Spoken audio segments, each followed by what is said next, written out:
you can have solar and be off-grid at limited amounts of time without spending, you know, $8,000 and $10,000 in solar. Earlier this year, before we took off for the season, we upgraded our batteries and put 400 amp hours of lithium batteries in our camper. Most of the modern campers come out with a solar prep package on it. Ours did. It's a 2021 Montana. We're going to try to do what I'm calling a simple man solar upgrade. Now, a lot of people may argue with me on that, but basically what we've got, we already had a residential refrigerator, which means that our RV came with an inverter. So did just a couple of modifications to it and dropped in 400 amp hours of ampere time batteries. I put 4 batteries in them, got them on Amazon for about $1,100-$1,200. Whole lot cheaper than what some of the other brands are out there. So we dropped those in place, and we've been living that for a while now. Now we've gotten out to Arizona. There's a place called Santan Solar, and they offer used solar panels and all kinds of different things. Some are damaged, some are used, some have all kinds of different things. Go out there and pick out what you want. I managed to get 1,040 watts of solar with all of the connections, wires, everything I need, except for the solar charge controller for $365. Now, the only other thing that I've really had to drop a lot of money on is I went ahead and got a Victron solar charge controller. There are many other places online that you can look up.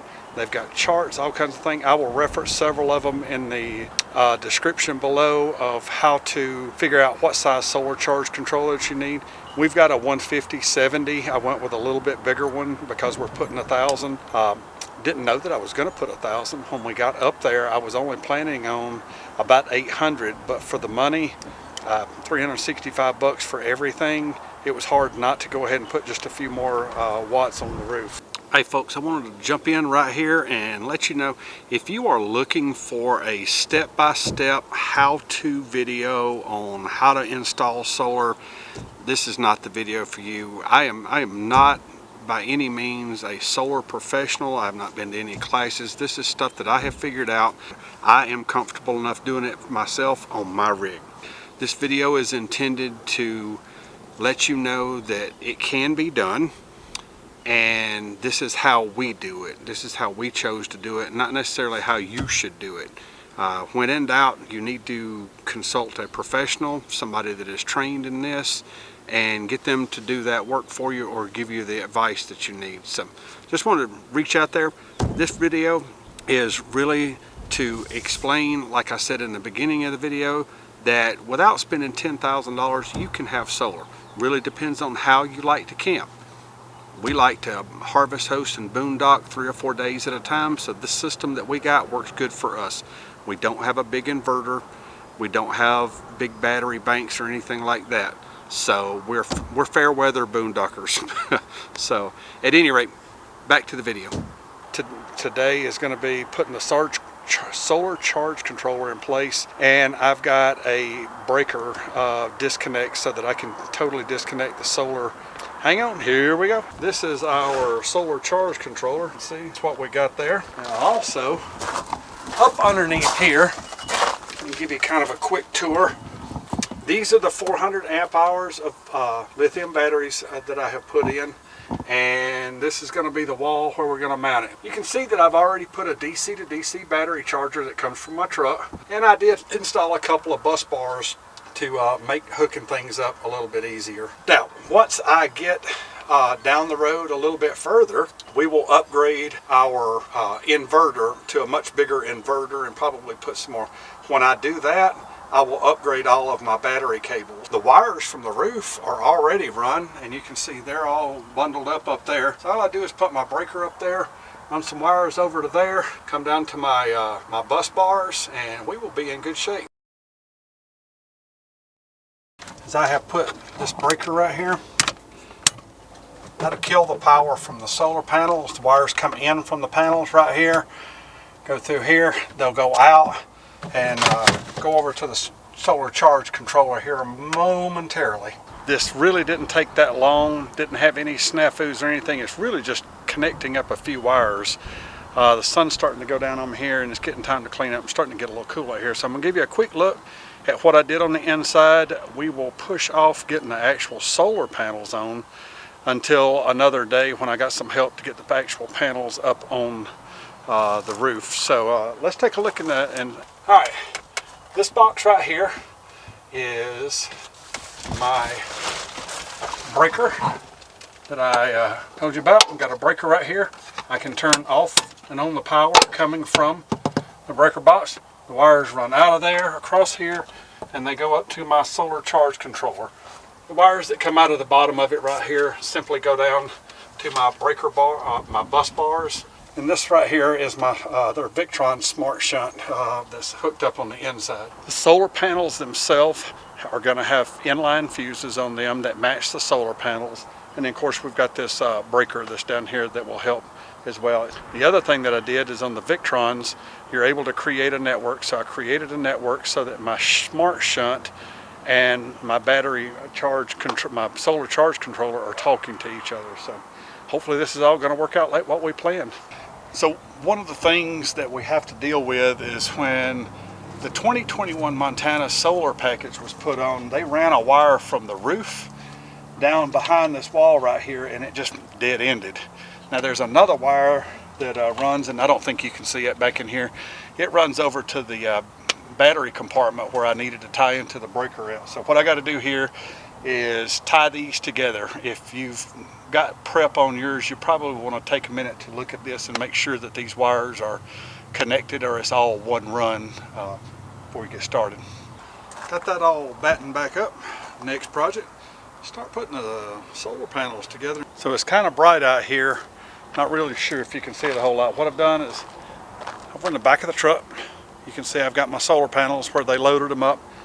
Right here on the picnic table, we're putting our brackets on. I'll go through and do all 4 of these, and then we'll get to finding some help to get it on the roof, and we'll have solar hopefully here in another hour or 2. All right, so if anybody's asking about Santan Solar, which is where we bought these at, these are used panels. They said that they're less than 5 years old, but no, I guess that no more than 5 years old. We've laid them out here in the sun, as you can see them. We've got them out here. We've got the brackets on them. Donna's been wiping and cleaning them up where they've just, looks like they've been in the warehouse. None of them have got any big damage that we can find on them. There's no snail trails that I have found. All the electrical joints and all look good. There's no discoloration on that. There is a couple of the panels that's got a little bit of discoloration on the glass itself, but other than that, I can't find really anything wrong with it. I did do a little bit of testing, and I've seen it laying out here in the direct sun, and it's right about noon. We've gotten about, I saw 220 on a couple of them as I was testing it, as we were just working around out here and different things. So I think they're going to be in good shape. We'll find out soon. So when you live on the road like we do, and you don't have a lot of resources, you call on friends, neighbors, anything that you can. But in order to get 4 solar panels up on top of the roof of our camper, sometimes you got to do some sketchy shit. So we've managed to get the truck backed up with our ladder and Donna in the bed. We've got the panels there. The plan is we got Jason from No Sticks No Bricks is in town. He said that he'd come down, so hopefully Donna can hand them to Jason and Jason can hand them to me on the roof, and we can get them in place. All right, so we got them up here. Now the job is to get them all placed, screwed down where they're supposed to be at, get my self-leveling die-core on it, and get them plugged in. Got all the panels, well, it's a motorcycle, dang Harley riders.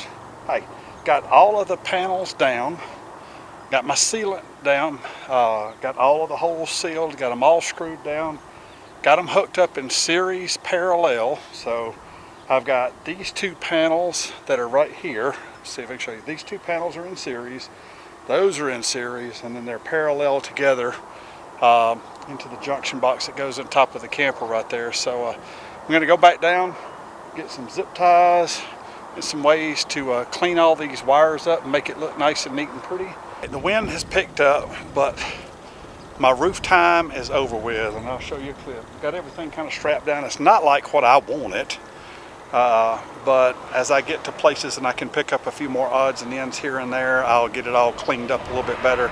Just got zip ties on it to hold the wires and things in place, but really and truly, it's not too bad. I'm excited to go downstairs and see what kind of power we're getting out of it. The sun's starting to get a little bit low in the sky, but we'll see what happens. All right, so the verdict is in. Went to my breaker, checked the breaker to make sure that everything was hooked up like it was supposed to. Was getting 71, 72 volts there, so I turned it on. Our Victron thing confirmed we're getting about 71 volts right now, and I think that's pretty dang good for solar panels that we're only guaranteed to get about 80%. If you've got questions, be sure and consult a professional. Just wanted to show everybody that you don't have to go out and spend tens of thousands of dollars in order to have solar on your rig. We've got about $1,200 in batteries. There's $500 or $600 for the solar charge controller and $365 worth of solar panels and wires. It's really not bad to have a solar system that'll work on your RV or your camper. If you like what we're doing and you like this video, be sure and hit the subscribe button if it's of any value to you, and we'll see you next time.